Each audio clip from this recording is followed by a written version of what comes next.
I'm Dr. Barinholtz. I'm joining Dr. Lippy. Dr. Lippy is going to discuss pregnancy and otosclerosis. Bill? Thank you, Lenny. I feel that of all the work we've done and all the writing we've done, that this is going to be by far the most lasting contribution that we'll make, I think, in the field of otology and otosclerosis.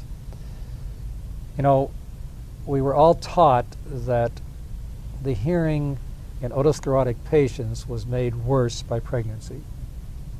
And as you know, I worked and taught in Israel for many, many years.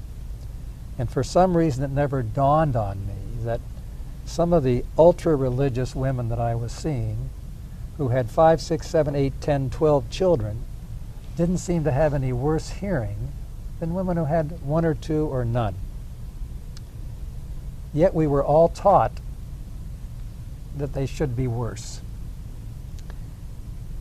So I came back and looked at our data in the United States. We have a huge database. We've done 17,000 stapedectomies. And we picked from the data women who had no children versus women who had children. And we ended up with about 360 ears. The hard ones to find are patients without children. And we compared them by age groups. We did match pairs. And lo and behold, my impression was correct. The hearing in the patients who had had 3 or 4 or 10 or 12 children was no worse to their comparable patient who had no children. Yet everybody knew that the hearing was made worse. I looked in Google. There were over 6,000 references in Google talking about the pregnancy causing decreased hearing. And we had all advised, or many of us had advised our patients not to have more children. And then John Koss felt that breastfeeding was one of the worst parts of the whole thing, so of course we told them all not to breastfeed. So I looked back through the literature.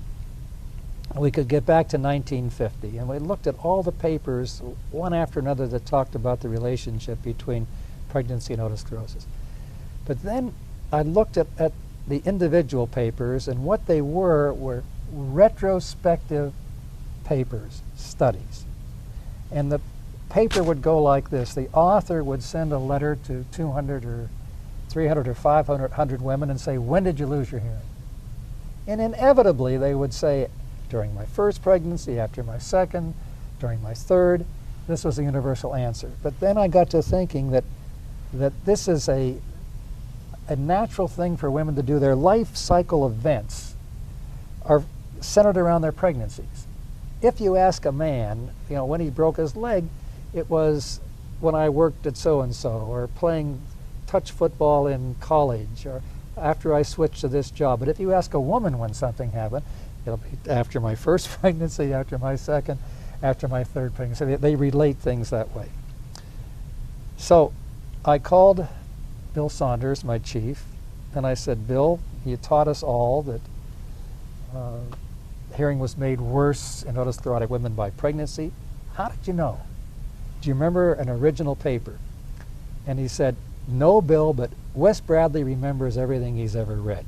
Call him. So I called Wes, who was then, I'm sure, close to 90, and he was out playing tennis. He came back and he called me, and I asked him the question. And he said, I read that somewhere. Let me look, and I'll find it, and I'll send it to you. He said, I don't even think it was in English. So he called a few days later and said, I'm sending you the paper, and I got it. And what was it? It was a paper written in 1939 in Nazi Germany. And it turned out that there was a conference. It involved 9 physicians, and it even listed the remarks of each physician. Only 2 thought there was a relationship. But there was a man there from the Nazi Party. Now, because otosclerosis is a hereditary disease, he made the decision that they did not want, anyone who had a hereditary disease having that and spreading it to their children. In other words, he made a eugenic decision because in the Aryan race, they didn't want anything that was hereditary. So there were 79 women in the series. 77 were aborted and sterilized, or aborted or sterilized. And from that horrible paper, all of us, for 61 years, made the horrible mistake of believing that this was true. And we all advised our patients incorrectly. Now, it'll take a while, but it'll get off of Google. In fact, as you know, we've done a larger study now, including more women, and we're about to write about this shortly. And I hope that in the future that all of you will forget Google and read the more recent literature and advise your patients that they can have as many children as they like, they can breastfeed, and it's not going to affect their hearing.